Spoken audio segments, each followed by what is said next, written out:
दशरथ का पुत्र राम अगर अयोध्या रहता तो केवल राम बन के रह जाता। जंगल जंगल जाकर लौटा तो मर्यादा पुरुषोत्तम भगवान राम थी।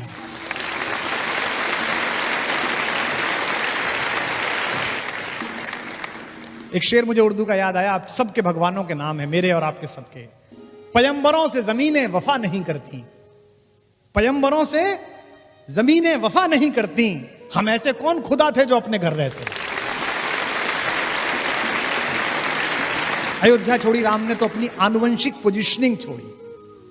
मैं अध्यात्म रामायण पढ़ रहा था तो उसमें बड़ा अच्छा उल्लेख था कि राम जंगल जाएं या ना जाएं, विश्वामित्र इस पे चर्चा कर रहे हैं वशिष्ठ से, तो राम वहां आ गए। तो पिता ने कहा कि तुम यहां मत बैठो, तुम्हारा ये निर्णय नहीं है, राजा का निर्णय मैं और गुरुजी कर लेंगे। राम ने कहा आपका निर्णय है, लेकिन चूंकि मेरे बारे में निर्णय है इसलिए मेरा बैठना जरूरी है, मैं जाऊंगा। उनसे कहा अच्छा जाना ही है तो सेना साथ ले जाओ। तो उन्होंने कहा कि जंगल के लोगों की रक्षा अगर सेना से ही होनी थी और सेना ही ठीक थी तो मेरे जाने से क्या था। पिता ने कहा अंगरक्षक साथ ले जाओ। तो उन्होंने कहा कि अगर मुझे अपने अंगों की रक्षा करने की चिंता करनी पड़ी तो जिन्हें दूसरों को बचाने जा रहा हूं, दूसरों को रक्षा करने जाऊं, उन्हें क्या करके आऊंगा, उनसे क्या कह के आऊंगा। तो रास्ते में विश्वामित्र उनसे बात करते जाते हैं। विश्वामित्र कहते हैं लड़ोगे कैसे। तो उन्होंने कहा कौन लोग हैं, कैसे लोग हैं। तो विश्वामित्र ने कहा कि वो तो जंगली लोग हैं। तो बोले उनसे उनके साथ ही लड़ेंगे। बोले उन्हें कुछ नहीं आता है।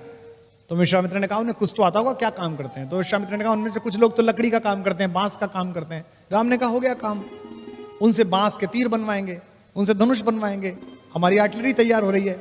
और क्या करते हैं, बोले लोहार हैं, लोहे का काम करते हैं, भील हैं, बहुत अच्छे, उनसे भाला बनवाएंगे, तलवार बनवाएंगे, ढाल बनवाएंगे, आधा काम तैयार हो रहा है। बोले और क्या है, बोले वो पशु पक्षी बांधने का काम करते हैं। बोले उनसे घोड़ों की ट्रेनिंग कराएंगे।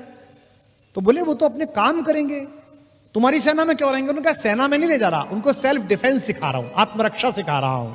इस पूरे देश को आताताई सोच के खिलाफ खड़ा करने वाले पहले कमांडर का नाम मर्यादा पुरुषोत्तम राम है, जिसने तैयार किया हुआ। मित्र के साथ हो, भाई के साथ हो, अपनी पत्नी के साथ हो, पुत्र के साथ हो, आइडियल लाइफ स्ट्रक्चर कैसा खड़ा होना चाहिए वो राम का है। सबसे पहले अपने पिता के साथ, अपने भाइयों के साथ जो उनका व्यवहार है। आप में से कितने लोग जानते हैं, कितनों ने मानस वहां से पढ़ी है कि जब उनका राज्याभिषेक होना था तो उनकी एक ही शिकायत थी कैकेयी से। कैकेयी ने कहा कि बेटा तुम्हारा राज्याभिषेक होना है, तुम राजा बनोगे। तो उन्होंने एक ही शिकायत करी अपनी मां से कि ये कौन सी खराब बात है, हम चार भाई एक साथ पैदा हुए, हम एक साथ पले बढ़े और केवल बड़े का राज सिंहासन मिलेगा, केवल उसका राज्याभिषेक है तो गलत बात है, हम चारों को राज्य मिलना चाहिए। उनकी अकेली शर्त थी जीवन में, यानी कि समाजवाद का पहला स्टेटमेंट, सोशलिज्म का। दूसरा मित्र के नाते वो कहते हैं कि जे न मित्र दुख होए दुखारी, तिनहि बिलोकत पातक भारी। अगर मेरे रहते मित्र दुखी है, चाहे वो सुग्रीव हो, चाहे विभीषण हो, चाहे केवट हो, उसके साथ देते समय जो उनकी विनम्रता है, जो संपत्ति शिव रावणी दीन दिए 10 मात। आपको पता है कि रावण को 10 सिर चढ़ाने पर, मैं ये नहीं मानता कि रावण के 10 सिर थे, हो सकता है कुछ लोग मानते हो।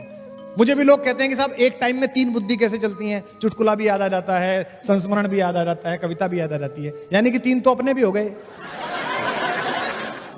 तो वो ब्रह्मा के वंश में पैदा हुआ, पुलस्त मुनि के पुत्र विश्रवा का बेटा था। उसकी इंटेलिजेंसिया का जो क्वोशंट था वो 10 मस्तिष्क के बराबर था। वो इतना स्मार्ट और इतना ज्यादा इंटेलिजेंट था कि उसके पास 10 दिमागों के बराबर दिमाग था। तो कहानी चल गई कि भाई 10 सिर हैं उसके। ये सिर्फ मुहावरे हैं जिनको कालांतर में हमारी धार्मिक परंपरा ने सत्य सिद्ध कर दिया। हमारे पूरे धर्म की व्याख्या अधिकांशतः जिन लोगों ने की है वो श्रद्धा पर आयोजित है। भगवान ने ऐसा किया। मुझे राम क्यों प्रिय लगते हैं, राम के जीवन में चमत्कार नहीं है। आपने कभी नहीं देखा होगा राम को कि राम ने यूं करके आकाश में हाथ हिलाया और उसके बाद एक शस्त्र निकाला और फेंक दिया, ऐसा नहीं। सब कुछ अर्जित है जो अपना है। सबसे पहले जब जंगल में मिलने के लिए सारे लोग गए वनवास के समय, तो सबसे पहले प्रथम राम भेटी कैकेयी, सरल स्वभाव भगत मति गई। तीनों मां आकर खड़ी हुई, कौशल्या आकर खड़ी हुई, कैकेयी आकर खड़ी हुई, सुमित्रा आकर खड़ी हुई। राम उठे, राम को पता चला मां आई हैं, गुरु जी आए हैं। सोच के देखिए आप, राम क्या ऐसे हैं कि ये सीनियोरिटी नहीं जानेंगे, हायरार्की नहीं जानते वो, कि पहले अपनी मां के पैर छूं, फिर सुमित्रा के छूं, फिर कैकेयी के छूं। सबसे छोटी है वो तो, लेकिन उनको पता है कि इनके मन में दुख है, इनके मन में गिल्ट है, इसलिए अगर मैं सबसे पहले पैर छू लूंगा तो ये मानद हो जाएंगे, इनको मान्यता मिल जाएगी। आज मैथिली शरण गुप्त का जन्मदिन है।